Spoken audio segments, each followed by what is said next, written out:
Did you know that 88% of Americans think medical marijuana should be legal?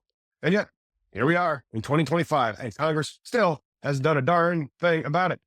I'm Tom, your friendly neighborhood cannabis industry lawyer. Find me over at cannabisindustrylawyer.com if you need help with your business. And if you're as frustrated as I am, smash those like buttons, subscribe, comment, all that good stuff. It's 2025, and let's face it, nobody in Congress really cares about cannabis legalization. Look at all the bills that get filed. It's all fluff pieces designed to look good on social media. Stuff like, let's legalize hemp but ignore marijuana, or let's legalize marijuana nationally. And all of them have really funny acronyms, all of which they know have zero chance of passing. These bills are big on talk, zero on action. Let's think about that. Why isn't anyone putting something forward towards legislation that could actually pass? Something bipartisan, something simple, like a National Medical Marijuana Act, a law that's practical and addresses real issues. Let's talk about why this is so frustrating and what Congress should be doing instead. First off, a Republican representative of Florida already somewhat introduced this bill. It's just a small bill. He called it the 1-to-3 Act of 2023. It saw zero traction. Here's all it does. It's a one-pager that says marijuana goes to Schedule 3. Well, that's great and all, but there's no meat on these bones. How do you regulate marijuana nationally as a Schedule 3 substance, and where do intoxicating cannabinoids come into play? You can't just say, let's move it to Schedule 3. And then there's an arbitrary line for a cannabinoid the plant doesn't even make. And that's the difference between a medical plant or an agricultural commodity called hemp. It does not make sense. Like Chewbacca living with the Ewoks on Endor. We have a mess of state and federal laws to fix. Thousands of licensed cannabis businesses are out there operating in compliance with their state regulations, but they're doing it under federal prohibition. Meanwhile, the hemp industry is basically the Wild West, taking advantage of loopholes in the Farm Bill to push out intoxicating cannabinoids like synthetic THC. Technically legal, they say, but with zero FDA oversight. Everyone says this is a problem, but nobody in Congress is introducing a real fix. Not the food, the fiber, or the building materials, that's all hemp. But how to regulate the drug or drug-like plant so that this country has uniform regulation like we do for tobacco, alcohol, or FDA-approved drugs. Speaking of drugs, you can't just entirely deschedule marijuana. That would break the Controlled Substances Act, the CSA. That mandates that marijuana be subject to the exact same international treaties that regulate it the same way as heroin. And that treaty may explain why marijuana has always been in Schedule 1 alongside that actual dangerous drug of heroin.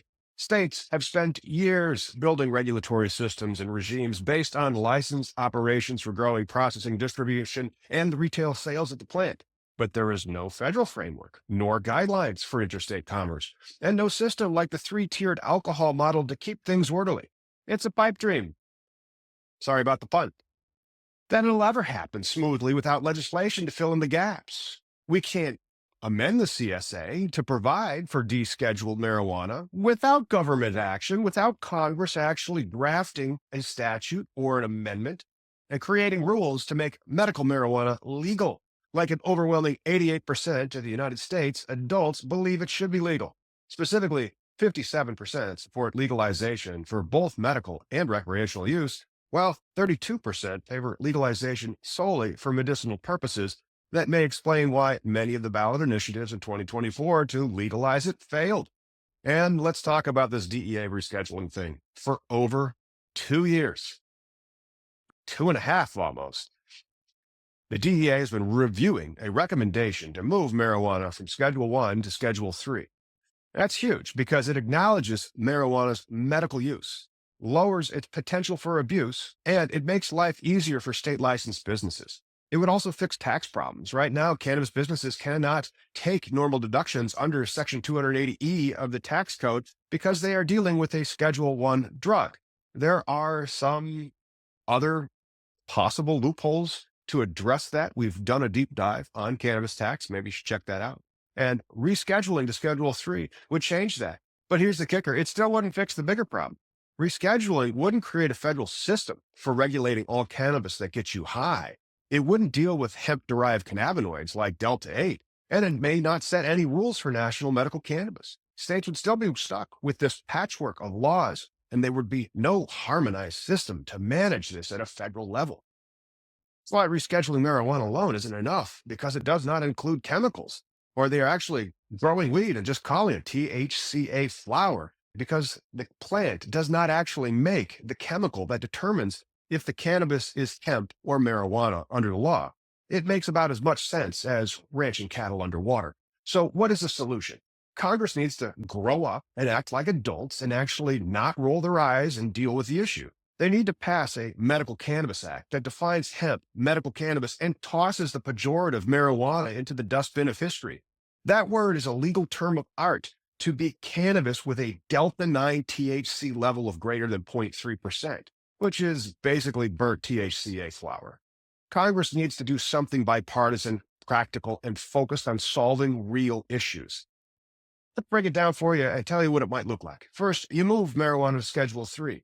This is about legalizing it for everyone. Well, not everyone, just the 88% of Americans that believe it's the right thing to do.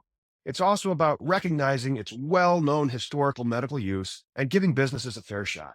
Schedule 3 then also triggers all these states to adjust their laws to align with federal rules, creating some much-needed consistency throughout the United States. Check out my trigger law video on this, and I'll have it start right after this video, so stick around. Next, we need a national medical cannabis framework. Set federal rules for how the medical marijuana is grown, processed, and sold.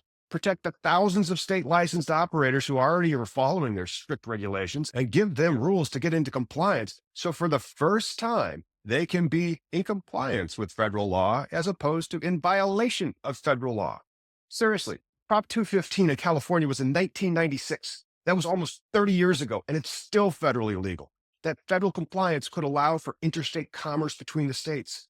Right now, businesses can't move their product across state lines, even if both states have legal markets. That's ridiculous. Unless, of course, you call it THCA hemp and you have inversion and diversion of products into the gray loophole market. Still no rules about it. A federal framework would fix that and create a level playing field. It would probably also kill the illicit market by balancing the demand across the country, except for these 14 non-trigger law states that may hold out, but there's very few people actually in those states. However, there is something else that could still upset this unified framework, an agricultural commodity that was never supposed to get you high.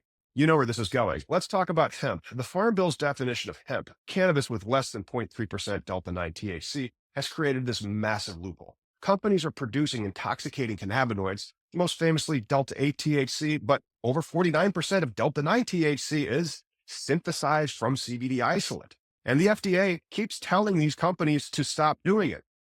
Nobody listens. It's not sustainable. A practical bill would redefine hemp to distinguish between non-intoxicating and intoxicating products, or products taken for their drug-like purposes, as opposed to products for their fiber or building material or food purposes.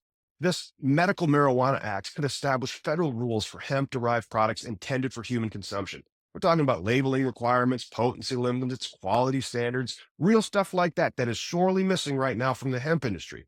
The hemp industry doesn't seem to care about legalization, and they just want to codify their loophole and leave the marijuana laws on the books. See the Cannabinoid Safety and Regulation Act video that I did for why I say that. That will need to get reintroduced into this Congress, and we have no idea if that will happen.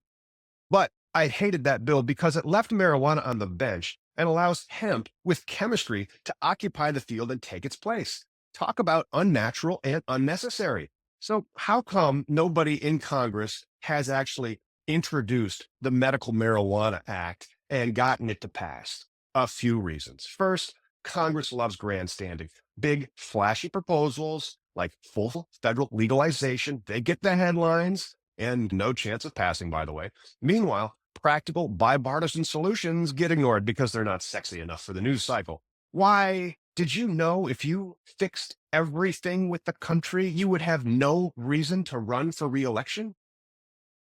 People have been running for election in this country for hundreds of years. And are things any better? Because of technology, yes, things are quite a bit better. And many other laws have quite helped. Hopefully the Supreme Court doesn't overturn them. We'll find out. Next, hemp is a huge lobby that wants to keep things the way it is. And third, there are also a lot of political lobbies and biases against the cannabis plant when people roll it up and smoke it for some reason. Additionally, the cannabis industry itself is part of the problem. It's fragmented. You've got big corporations pushing for one thing, small businesses pushing for another, and hemp producers doing their own thing entirely. Without a unified voice, it's hard to get Congress to pay attention. Here in Illinois, our licenses and independent social equity licenses are the ones getting hurt most because everyone else is getting you high from hemp and insisting that it's legal, or publicly traded companies are maxed out on the number of dispensaries they can manage in the state. And they're also on the other side of the fence saying that hemp is legal and here, why don't you buy some of their products? And no one in the legislature really cares or understands about the industry. So let's be real. A lot of lawmakers don't understand how complicated this issue is. They don't see the regulatory chaos that would come from simply descheduling it like they did with the hemp market. They're stuck in their bubbles. And that's why we keep getting fluff pieces instead of real solutions. Once they say they support something and send the press release, that's all they can do, right? Here's the bottom line. The country needs a cannabis bill that's realistic and bipartisan, something like the Medical Marijuana Act that moves marijuana to Schedule 3, creates a national medical framework, regulates hemp-derived cannabinoids, and harmonizes federal and state laws. This isn't rocket science. It's basic governance that 88% of Americans want. But until Congress gets its act together, we're going to keep dealing with the same mess of conflicting laws, unregulated products, and businesses stuck in legal limbo because they can't even file for bankruptcy protection if things go wrong because it is federally illegal. I tell you, it's a joke. And if you're as frustrated as I am, start calling your representatives. Tell them to stop wasting time on bills that won't pass and focus on solutions that will. We don't need more fluff. We need real action. So let's make the Medical Marijuana Act happen. If you made it this far, you obviously like the content. So give us a thumbs up, subscribe to the channel, become a member, and tune into the podcast on Sundays. And now here's one on the trigger laws.